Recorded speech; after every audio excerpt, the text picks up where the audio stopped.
নমস্কার বন্ধুরা, আটানা ব্লগ আমার চ্যানেলে আপনাদের স্বাগত। আজকে আমি চিকেন বানাবো। তো দেখছেন তো চিকেনটা কত সুন্দর দেখতে হয়েছে।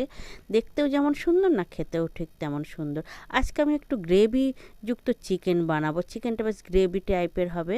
তো সেই চিকেন বানানোর জন্য এখানে আমি 1 কেজি চিকেন ধুয়ে পরিষ্কার করে জল ঝরিয়ে নিয়েছি।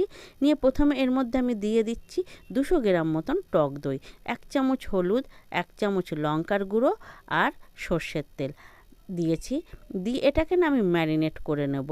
খুব ভালো করে এটাকে আমি মাখিয়ে নেব, যে প্রত্যেকটা চিকেনের গায়ে যাতে মশলাগুলো লেগে যায়। তাহলে না বেশ ম্যারিনেটটা সুন্দর হবে, মশলা চিকেনগুলো সফট হবে খুব ভালো। তো এটাকে না আপনি 1-2 ঘন্টা রেখে দিতে পারেন ম্যারিনেট করে, তাহলে বেটার রেজাল্ট আসবে। তো তার জন্য আমি এটাকে 1-1.5 ঘন্টা মতন এটা ম্যারিনেট করে আমি ঢেকে রেখে দেবো। দেখুন প্রত্যেকটা চিকেনের গায়ে না মশলাগুলো লেগে গেছে খুব সুন্দরভাবে। তো আমার ম্যারিনেট করা হয়ে গেছে। এবার এটাকে না আমি ঢাকা দিয়ে রেখে দেবো।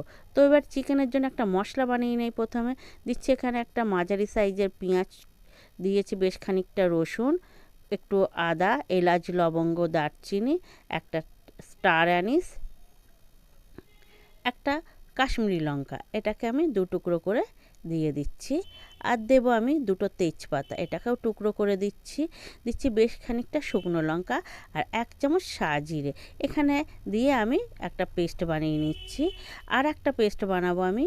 দিচ্ছি ভাঙা কাজু খানিকটা, দিচ্ছি জয়িত্রী আর চালমগজ 1 চামচ দিয়ে এটারও একটা আমি জল দিয়ে পেস্ট বানিয়ে নিচ্ছি। এবারে আমি চিকেন বানাবো।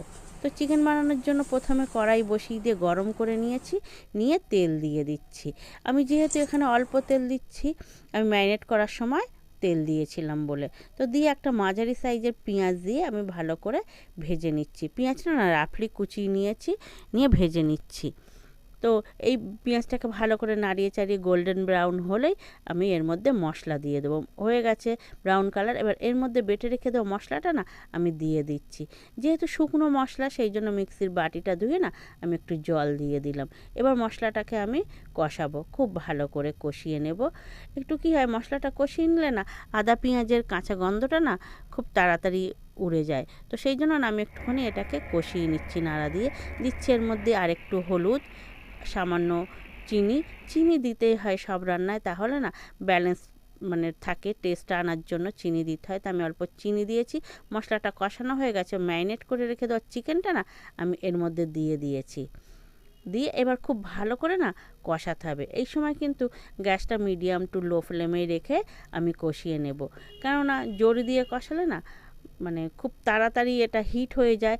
আর সব মশলাগুলো ড্রাই মশলা দিয়েছি, তার জন্য না একটু মানে নিচে আটকে যাওয়ার সম্ভাবনা থাকে। আর যেহেতু আমি এটাকে জল ঝরিয়ে শুকনো করে নিয়েছি মাংস, তো এর মধ্যে জল খুবই কম, ওই জন্য আমি এটাকে গ্যাস কমিয়েই করছি। এর মধ্যে দিচ্ছি পরিমাণ মতন লবণ। আপনারা যেমন খাবেন লবণ তেমন দেবেন। পরে টেস্ট করে নিয়েও আপনারা লবণ ঝালটা দেখে নেবেন। দিয়ে এবার এটাকে না আমি আবার কষিয়ে নেব খুব ভালো করে, যতক্ষণ না তেল ছেড়ে দেয়। দেখুন মাংসটা কত সুন্দর কালার হয়েছে, আমার কষানো হয়ে এসছে। এবার এর মধ্যে বেটে রেখে দেওয়া চালমগজ, কাজু বাটাটা আমি দিয়ে দিচ্ছি। দিয়ে আবার না ভালো করে কষিয়ে নেব। এই সময় কিন্তু গ্যাসটা লো ফ্লেমেই রেখে দেব, দিয়ে কষিয়ে নেব। কেননা কাজু চালমগজ না কড়াইয়ের নিচে আটকে যাওয়ার সম্ভাবনা থাকে। সেই জন্য এটাকে না খুব ভালো করে আমি কষিয়ে নিচ্ছি নাড়াচাড়া দিয়ে। এবারে দেখুন এটা তেল ছেড়ে দিয়েছে। এর মধ্যে আমি জল দিয়ে দেবো এবারে। তো বাটিটা ধুয়ে, যেটার মধ্যে মাংস ম্যারিনেট করে রেখেছিলাম, সেই বাটিটা ধুয়ে আমি জল দিয়ে দিলাম। জল এখানে খুব বেশি দেব না, যেহেতু এখানে আলুও নেই আর মাংসটা না আমি গ্রেভি করব, একটু বেশ মশলাদার হবে। তো তার জন্য না আমি এখানে ঝোলটা একটু অল্পই দিচ্ছি। দেখুন কাশ্মীরি লাল লঙ্কা দেওয়ার জন্য না কালারটা কত সুন্দর হয়েছে। তো আমি এটাকে আরেকবার নাড়িয়ে নিচ্ছি। ঝোলটা ফুটে গেছে, তো আরেকটু নাড়িয়ে দিচ্ছি। মাঝে মধ্যে নাড়িয়ে দিলে কি হয়, প্রত্যেকটা চিকেন না খুব ভালোভাবে কুক হয়ে যায়। তো দেখুন অনেকক্ষণ পরে, মিনিট 5-7 পরে বেশ ঝোল আরও কমে এসছে। কালারটা আরও সুন্দর হয়ে এসছে। এটাকে আমি আরেকটু ঝোল কমাবো, যেহেতু আমি গ্রেভি আলা মাংস করব। তো দিয়ে না এবার আমি গ্যাসটা ফুল ফ্লেমে দিয়েই ফুটিয়ে নিচ্ছি। মিনিট 5-7 না ফুল ফ্লেমে ফুটিয়ে নেবো। দেখুন মাংসর একদম ঝোল কমে এসছে, মাংসগুলোও সিদ্ধ হয়ে এসছে, হাড় ছেড়ে দিয়েছে দেখুন মাংসের গা থেকে, হাড়ের গা থেকে মাংস ছেড়ে দিয়েছে, হাড়গুলো বেরিয়ে এসছে। তো রান্নাটা না আমার পুরোপুরি হয়ে এসছে। তো দেখুন কেমন গ্রেভিও হয়েছে।